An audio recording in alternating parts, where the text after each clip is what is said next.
President, my final question is about your cabinet.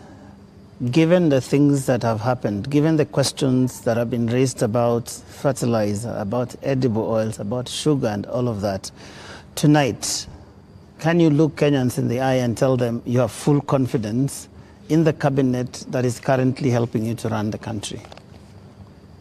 The cabinet that I have maybe could have done better. That's not the question, Mr. President. Maybe could have done better. I'm answering your question. Okay. Yeah? Maybe, unless you have a better answer.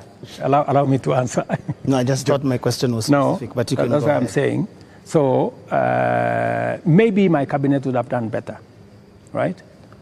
And I am going to do a soul searching on how we need to move forward. All right. Thank you very much, Mr. President, for your time. Ladies and gentlemen, that